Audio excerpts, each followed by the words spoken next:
Hello friends, तो देखो हमने देखा था करंट क्या होती है, इसकी डेफिनेशन भी हमने पढ़ी थी।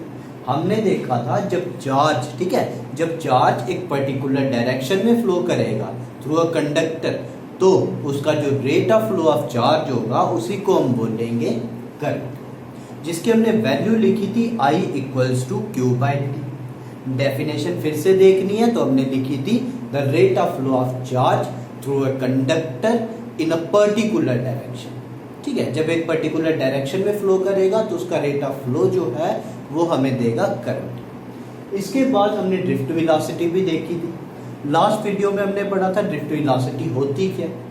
एक कंडक्टर है, उसमें फ्री इलेक्ट्रॉन्स है, वो अपनी मर्जी से किसी भी डायरेक्शन में मूव कर रहे हैं। तो जब हम उसको पोटेंशियल डिफरेंस का सोर्स प्रोवाइड करेंगे तो वो एक पर्टिकुलर डायरेक्शन में मूव करेंगे। ठीक है, जब वो पर्टिकुलर डायरेक्शन में मूव करेंगे तो वो टकराएंगे कंडक्टर के आयंस के साथ। जब वो कंडक्टर के आयंस के साथ टकराएंगे तो उनका मोशन ड्रिफ्टेड हो जाएगा। ठीक है, वो कुछ देर के लिए रुकेंगे, फिर चलेंगे, फिर रुकेंगे, फिर चलेंगे, तो उनके मोशन को हम बोल सकते हैं ड्रिफ्टेड मोशन।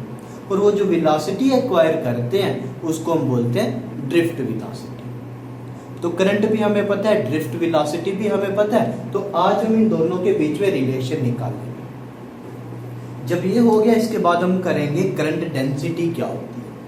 करंट डेंसिटी पढ़ेंगे, फिर हम क्या करेंगे, करंट डेंसिटी और ड्रिफ्ट वेलोसिटी में रिलेशन निकाल देंगे। और एक छोटा सा टॉपिक और है, मोबिलिटी क्या होती है, ये भी आज हम देखेंगे। तो स्टार्ट करते हैं सबसे पहले relation between current and drift velocity. तो सबसे पहले आप क्या करो, एक कंडक्टर ले,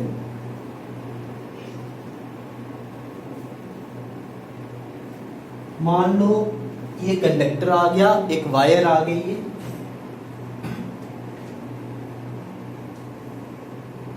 इसमें फ्री इलेक्ट्रॉन्स है। फ्री इलेक्ट्रॉन्स है मतलब फ्री हैं, जैसे मर्जी मूव कर सकते हैं, कोई भी डायरेक्शन में मूव कर सकते हैं। तो हमने देखा था कि जब तक हम पोटेंशियल डिफरेंस का सोर्स ना प्रोवाइड करें, ये अपनी मर्जी से कैसे भी मूव करेंगे और एक दूसरे के इफेक्ट को कैंसिल करेंगे, ताकि जो नेट करंट है वो हमें जीरो मिले। ठीक है, ये मूव करते हैं इनिशियली थर्मल एनर्जी की वजह से।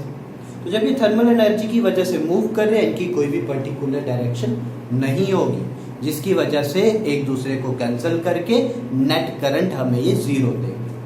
अभी मैंने क्या किया, यहाँ पे पोटेंशियल डिफरेंस का सोर्स लगा दिया। मान लो ये एक बैटरी कनेक्ट कर दी, ये बैटरी क्या करेगी इसको, ठीक है, ये पॉजिटिव आया, ये नेगेटिव आया, ये इसको मूव करवाएगी अपोजिट डायरेक्शन में। ठीक है, ये जो इलेक्ट्रॉन्स है, अभी देखो एक मिनट, इलेक्ट्रिक फील्ड की डायरेक्शन क्या है, तो इलेक्ट्रिक फील्ड की ये डायरेक्शन, मैं यहाँ पे लिखता हूँ E की डायरेक्शन। तो इलेक्ट्रिक फील्ड की ये डायरेक्शन है, मगर इलेक्ट्रॉन्स की, ठीक है, फ्री इलेक्ट्रॉन्स जो हैं वो इसके अपोजिट डायरेक्शन में मूव करेंगे।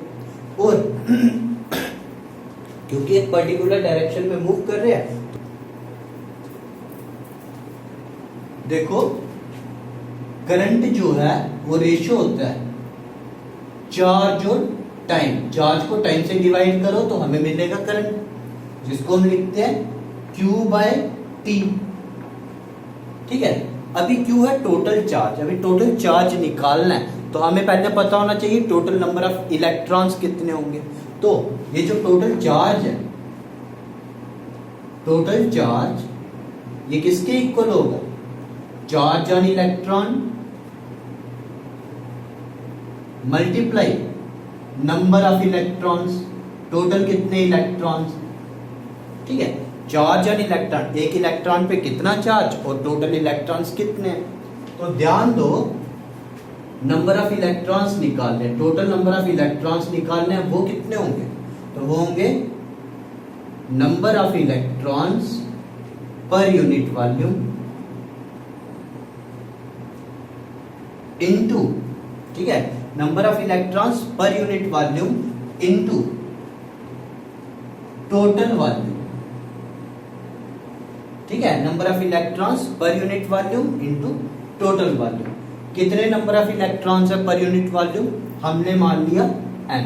मैं यहां पे लिखता हूं n आ गया number of electrons per unit volume, तो ये आ गया n, और टोटल वॉल्यूम v के इक्वल आ गया।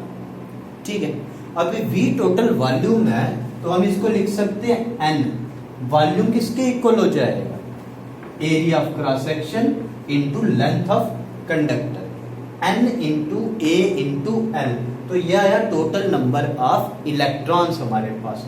इन टोटल नंबर ऑफ इलेक्ट्रॉन्स को अगर हम इक्वेशन नंबर 2 में यूज करें, ठीक है, थर्ड इक्वेशन को इक्वेशन नंबर 2 में यूज करें तो टोटल चार्ज क्या मिलेगा, टोटल चार्ज जो कि Q लिया हमने इक्वेशन नंबर 1 में, वो क्या आएगा, चार्ज ऑन एन इलेक्ट्रॉन, तो मान लो E है, ठीक है, मैग्नीट्यूड ले रहे हैं तो वो E होगा, इनटू नंबर ऑफ इलेक्ट्रॉन्स, तो पूरे इलेक्ट्रॉन्स कितने हैं, n into a into l, तो ये क्या बन गया, n into a into l into e, तो ये आ गई फोर्थ इक्वेशन। टोटल चार्ज मेरे पास ये आ गया। जब मेरे पास टोटल चार्ज आ गया तो देखो ध्यान से, इसको हम यूज करेंगे इक्वेशन नंबर 1 में, तो I जो है टोटल करंट कितनी आ जाएगी, Q n a l e divided by time, ठीक है, n a l e into divided by time. अब देखो ये लेंथ ऑफ कंडक्टर है, डिवाइड कर दिया टाइम के साथ तो हमें मिलेगी वेलोसिटी। ये वेलोसिटी इस केस में क्या होगी, क्योंकि इलेक्ट्रॉन्स की है तो हम इसको नाम देते हैं ड्रिफ्ट वेलोसिटी, तो ये बन जाएगा n a v d into e। Reason लिख दो, बिकॉज L बाय T, ठीक है, total length divided by total time, ये आ गया Vd, ड्रिफ्ट वेलोसिटी के equal n a v d into e, तो ये हमारा फाइनल रिलेशन आया n a v d into e। तो जो टोटल करंट होगी वो डायरेक्टली प्रोपोर्शनल होगी ड्रिफ्ट वेलोसिटी के, ठीक है, I directly proportional to drift velocity. जो करंट है ये डायरेक्टली प्रोपोर्शनल होगी number of electrons per unit volume के, n के, ये डायरेक्टली प्रोपोर्शनल होगी to the area of cross section of the conductor, जितना ज्यादा एरिया होगा उसके डायरेक्टली प्रोपोर्शनल होगी, और ये प्रोपोर्शनल होगी चार्ज ऑन इलेक्ट्रॉन जो कि कांस्टेंट वैल्यू है। तो ये रिलेशन हमारा निकला, relation between current and drift velocity. तो इसको अच्छे से देखना, बहुत ही ज्यादा इंपॉर्टेंट क्वेश्चन।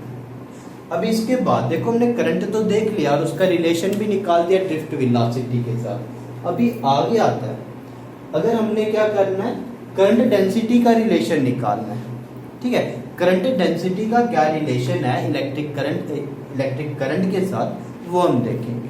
तो पहले हम पता लगाते हैं कि करंट डेंसिटी होती क्या, तो देखो, तो ध्यान दो, करंट डेंसिटी क्या होती है, करंट डेंसिटी देखो, मान लो करंट की डायरेक्शन ये, ठीक है, ये जो एरोज है ये करंट की डायरेक्शन बता रहे हैं, मैं यहाँ पे I लिख देता हूं, ठीक है। अभी कोई एरिया है, ये एरिया ले लिया मैंने, ठीक है, इसका एरिया वेक्टर बनाना है मैंने, तो एरिया वेक्टर होगा इसका ये ए वेक्टर, ठीक है। तो ध्यान से देखो, करंट डेंसिटी क्या आएगी इस केस में, तो कितनी करंट फ्लो कर रही है, ठीक है, जे जो है, जे वेक्टर क्वांटिटी है, कितनी करंट फ्लो कर रही है पर यूनिट एरिया। यहाँ पे एरिया वेक्टर लेना है, इसकी डायरेक्शन भी लेनी है, तो J vector equals to I by A vector. तो ये था एरिया वेक्टर क्या होता है। अभी मान लो ये जो एरिया है, ठीक है, मैंने इसको लिया कैसे था, ये करंट की डायरेक्शन और ये एरिया का कंपोनेंट, ठीक है, ये एरिया का कंपोनेंट। अब मान लो ये एरिया इस तरह ना होके इस तरह से है, कोई एंगल बन रहा है, तो क्या होगा, तो ध्यान दो, ये करंट की डायरेक्शन, ठीक है। अभी ये आ गया एरिया, ठीक है, ये आ गया एरिया। अब ये क्या कर रहा है, एंगल बना रहा है, ठीक है, एरिया वेक्टर जो है वो कोई भी एंगल बना रहा है थीटा। तो अभी हम क्या करेंगे, एरिया का वही कंपोनेंट लेंगे जो करंट की डायरेक्शन में होगा, तो ध्यान दो वो ये वाला कंपोनेंट होगा एरिया का, जिसको हम लिखेंगे नॉर्मल कंपोनेंट, और आपको इसकी वैल्यू भी पता है ए cos थीटा, क्योंकि एंगल थीटा बन रहा था तो ये एरिया का कंपोनेंट आया ए cos थीटा। तो अभी हम एरिया का ये वाला कंपोनेंट लेंगे। तो ध्यान दो जे वेक्टर की वैल्यू आई आई बाय ए का नॉर्मल कंपोनेंट जो है आई बाय ए cos थीटा। और अगर यहां से हमने करंट की वैल्यू निकालनी है तो करंट क्या आएगा I equals to J A cos theta, जिसको हम लिखेंगे J vector dot A vector.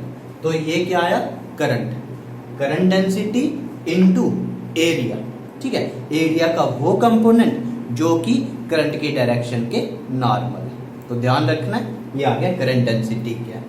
अगर इसके यूनिट्स, ठीक है, यूनिट्स देखने हैं तो क्या यूनिट्स होंगे, तो ध्यान दो करंट पर यूनिट एरिया, मतलब करंट के यूनिट्स एम्पियर, और एरिया के यूनिट्स डिनोमिनेटर में तो पर मीटर स्क्वायर, ये बन गया ए पर मीटर स्क्वायर। तो ये आ गए यूनिट्स इसके। अभी डायमेंशंस देख लो, तो डायमेंशंस क्या होंगी, ध्यान दो आई करंट की डायमेंशन पता है आपको, फंडामेंटल क्वांटिटी है डायमेंशन A1, एरिया की डायमेंशन L की पावर 2 डिनोमिनेटर में है तो -2। तो ये आ गया करंट डेंसिटी के डायमेंशंस, ठीक है। और आपने ये भी देख लिया करंट डेंसिटी जो है वो वेक्टर, ठीक है, एक वेक्टर क्वांटिटी है जो डिपेंड करती है एरिया वेक्टर और करंट की डायरेक्शन में क्या एंगल है।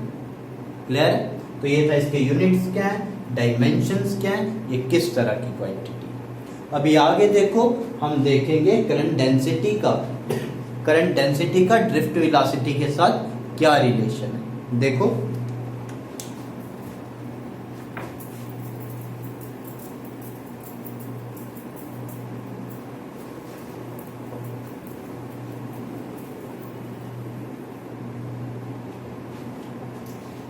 Current density and drift velocity,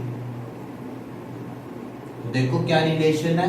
अगर आपको पता है, आपने करंट और ड्रिफ्ट वेलोसिटी में रिलेशन निकालना है, आपको अच्छे से समझ है तो आपको पता होगा।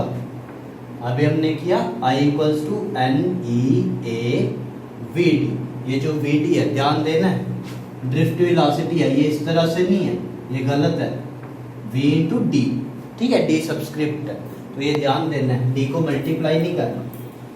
तो I equals to N E A V D, और हमने देखा, ध्यान देना, अभी हमने देखा करंट डेंसिटी होती है J equals to I by A, ठीक है, I की value N E A V D divided by A. तो क्या आया एन ई वी डी, ये आया करंट डेंसिटी किसके equal, N E V D के। तो ध्यान दो जो, ठीक है, करंट डेंसिटी है वो भी डायरेक्टली प्रोपोर्शनल आ रही है ड्रिफ्ट वेलोसिटी के। बाकी हमने देखा ये एन के भी डायरेक्टली प्रोपोर्शनल है और ई के भी डायरेक्टली प्रोपोर्शनल है, मगर एन और ई जो है ना ये कांस्टेंट वैल्यूज है। Number of electrons per unit volume वो कांस्टेंट रहते हैं कंडक्टर में, और इलेक्ट्रॉन का चार्ज तो आपको पता है ये तो हमेशा ही कांस्टेंट रहेगा। तो ये हमारे पास रिलेशन आता है J equals to N E V T. और अगर आपने इसको और ज्यादा सॉल्व करना है, जैसे आपने करंट की वैल्यू निकाली I equals to N E A V T, आपने इसको और ज्यादा सॉल्व करना है, मान लो कोई न्यूमेरिकल आता है जिस पे रिलैक्सेशन टाइम की वैल्यू दी आपको, तो यहाँ पे तो है नहीं, तो आपको ये भी रिलेशन याद में रखना है जो आपने पहले किया था, V T E tau by M, ठीक है। तो ये वैल्यू यहाँ पे यूज करो, ये वैल्यू यहाँ पे यूज करो, जहां भी जैसा भी न्यूमेरिकल है उसको वैसे आप यूज कर सकते